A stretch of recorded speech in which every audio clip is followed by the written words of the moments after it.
Hello everyone, today we're doing two rapid test kits, two slide agglutination tests to identify two different autoimmune diseases. The first one with the RF test right here is looking for rheumatoid factor, and that's an antibody, set of antibodies that shows whether a person may or may not have rheumatoid arthritis, which is a disease of damage and inflammation to the joints, or rather the lining of the joints throughout the body. So that can be lots of different joints, like your knuckles in your hands, your knees, your elbows, lots of different joints.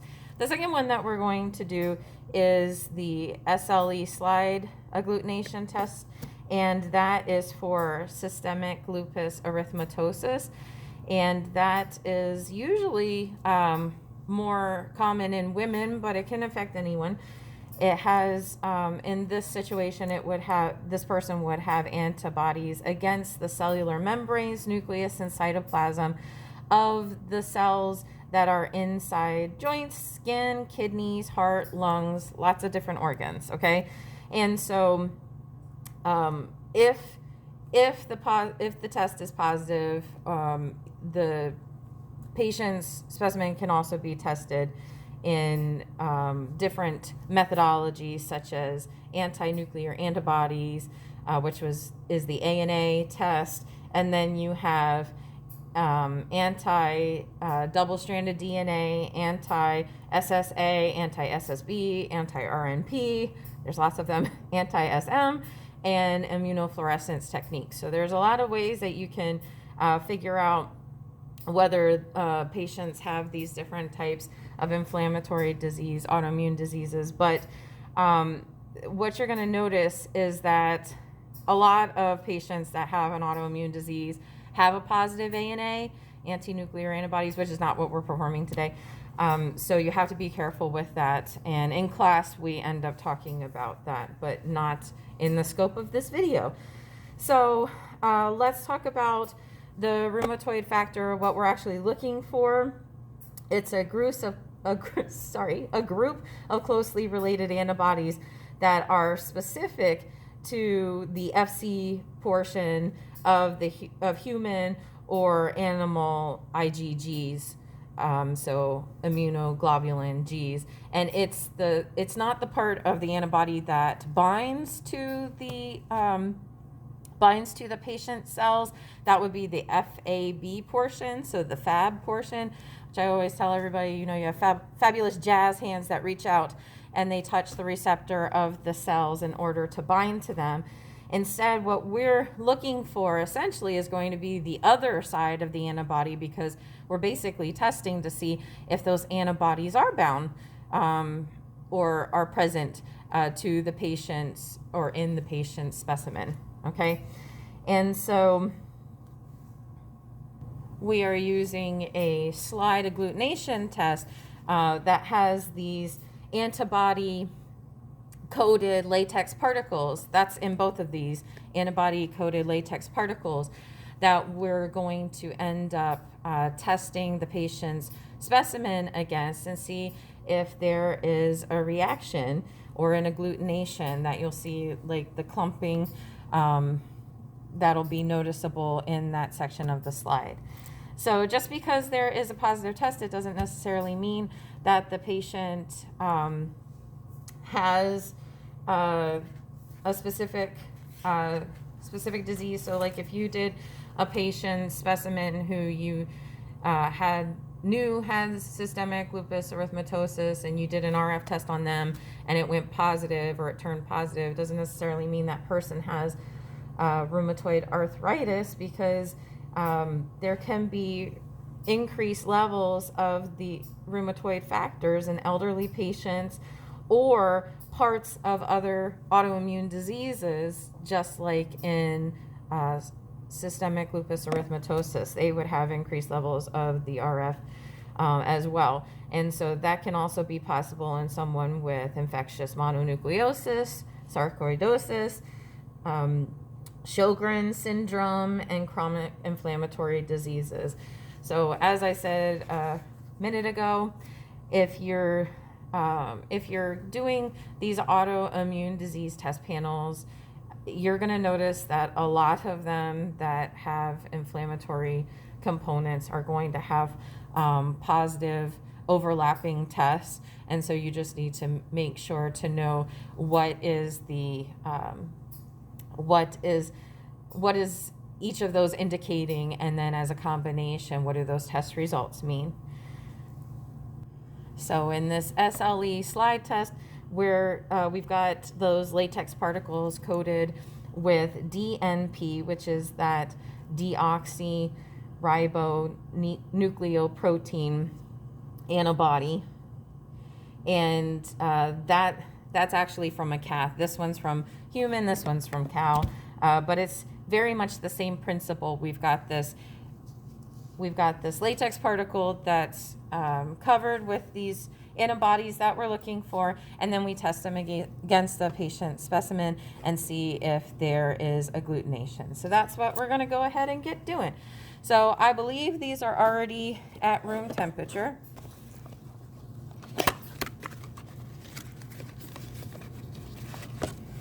So you have those typical, the package insert, you have the latex particles, sorry, that's the negative control.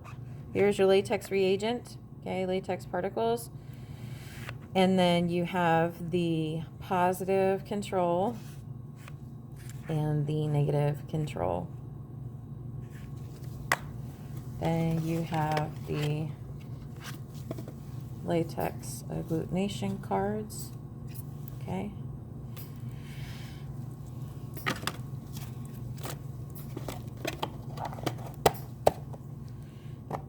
And then in this package, we will get to that as well, but it has the same type of deal, except you also have these stirring rods. I think we had those in these two, and I ended up taking them out. We can also use something else. So they have a very similar card as well. What I'm going to end up doing is just putting them all on this one card, all right? So inside we have the latex reagent. Again, this is for the sLE. So we're going to be doing them both at the same time. And then this is the reactive control, meaning the positive control. And then here is the non-reactive control, which is considered the negative control. Okay, these are both, the latex particles are both buffered as well, because we know that with proteins, and immunoglobulins are proteins, you need to have the correct temperature and correct pH in order to make sure that that binding actually happens. And so that's what we're doing. That's why these latex agglutinations are buffered, and we had to bring it to room temperature. So the first thing we're going to do is label. So we have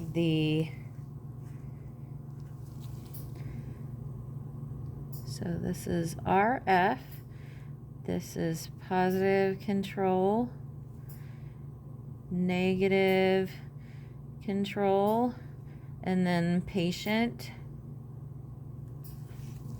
and this is sLE. This is the reactive control, the non-reactive control, and the patient.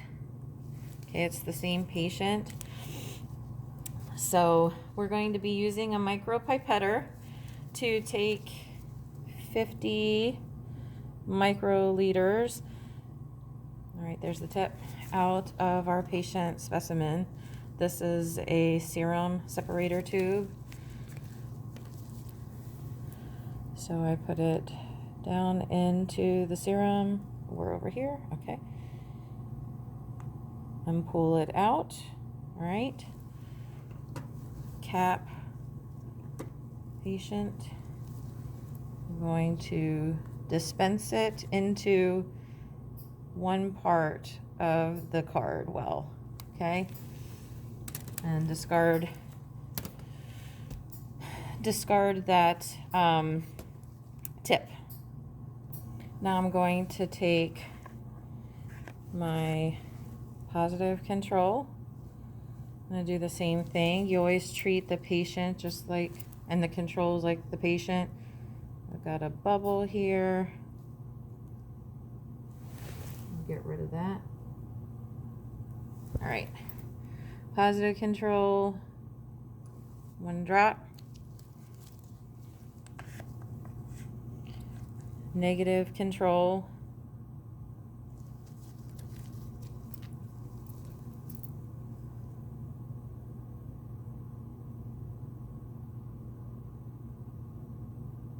1 nice drop. Hold them vertically.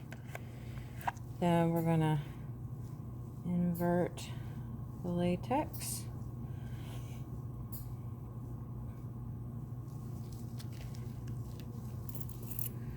Do 1 drop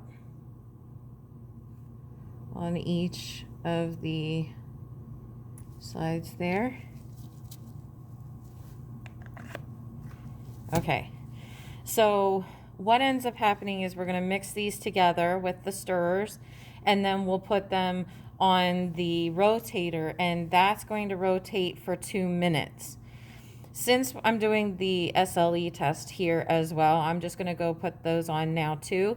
And these it will be the exact same thing, except we will rotate this for only 1 minute. So I don't want to mix these yet because we'll have those rotations on the rotator. So hold on just a second.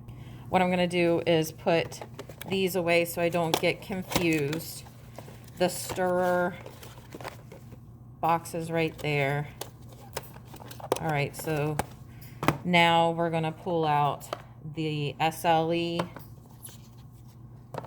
Okay, this one actually comes with ones that you can use as a dropper. The stirrers you can use as a dropper. I'm just going to use a regular transfer pipette, disposable transfer pipette. So same patient. Use the transfer pipette to pull out a little bit. Any excess is going to go back into the tube. So I'll put 1 drop, woo, and then put the rest back in there, save my patient specimen. Okay, put the specimen back. So it's going to be the same thing. You're going to do 1 drop of each of these. So let's do the positive control or the reactive control first.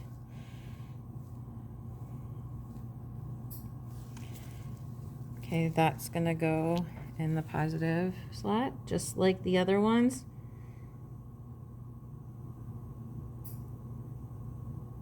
There was a bubble, but I kept the bubble. That was beautiful technique right there. You should have seen it as close as I did. It was great. Here's the non-reactive, also known as the negative. Okay, we're making sure to always double check the label and the card. All right, so this one kind of got out of there. That one was a little wild, like the specimen was. All right, now we're gonna add those latex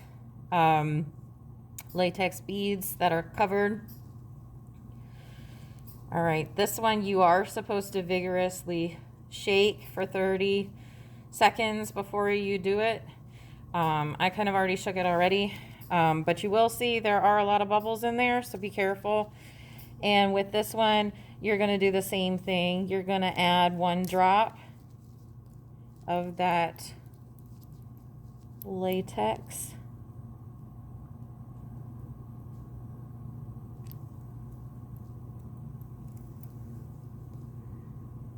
So it has a spout that is curved like that.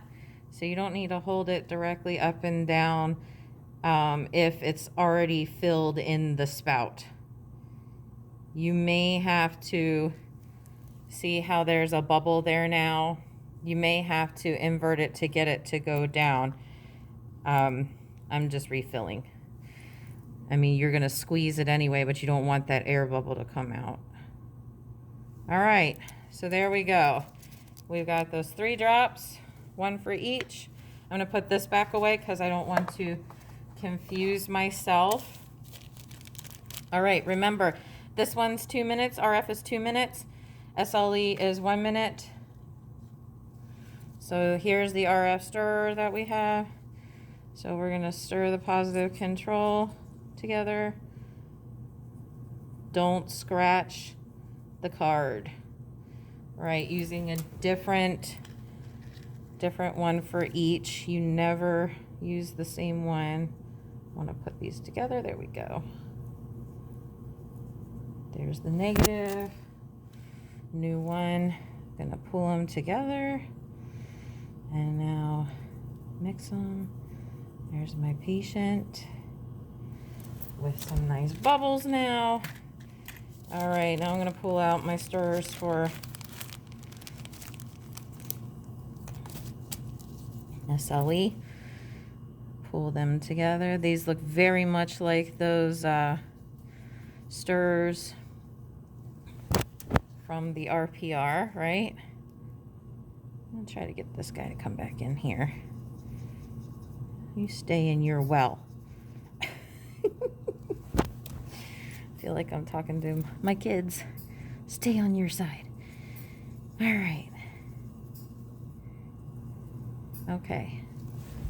So all those go in the biohazard. Now we're going to put them on the rotator. This is the old rotator that we're going to use.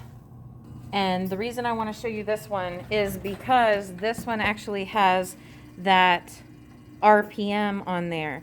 So we want to do 80 to 100 RPMs. So if we wanted to move it up a little bit, you just turn the knob to a higher number here. That's to increase the RPM. So that's at 100 now. All right, and it just turns on and off. So obviously don't have it on when you place the card, right? Switch it off to place the card. Here we are placing the card. There's the card. Now we're going to turn it on. And now it's rotating. Okay, we are not going to watch it on the video any longer. All right, so I will let you know when that first minute is up for the sLE, okay? All right, so here, oh, we still have, oh, nuts. One more to go. But we're gonna stop it and just read it for a second. Okay, so the sLE is on the bottom and the RF is on the top. So the RF is the 2-minute one and the sLE is the 1-minute one, right? So the 1-minute one we're gonna look at right now. So if you see all these agglutinations on the outside, the little white particulates, that's showing that is absolutely reactive. That's the positive. If you're looking at the closer view, okay, so here we have, just took a picture, the negative or the non-reactive right next to it. Notice how there is no noticeable clumping there, and same thing with the patient. So we're going to say that that patient was negative and the QC went correctly. We're going to continue on that 1 more minute for the RF. So I'll get back to you. Okay, we have now finished that 2nd minute. So here's our card. Let me get to the edge so you can see. All right, so here is the RF. Okay, we've got the positive. It has more particulates in the middle as well. Looks like a little eyeball. That's beautiful. And then it's a little bit different than the sLE was, right? There's more particulates all over the place. Then looking at our negative control, there isn't any definitive particle there. And here we have what looks like an eyeball again, but that's just a bubble in the patient one. Okay, so the patient one matches the negative control, not the positive control. Okay, again, no particulates there. All right, so we know that this is a qualitative test, meaning if you have a positive or a negative, that's the result. If we wanted to have a more definitive result of how positive the patient is, we would end up doing a serial dilution, and that would be the semi-quantitative test. And the patient's results would be how far or what titer are they positive to. All right, thank you all so much for watching, and I'll catch you next time. I hope this was a helpful video. Bye.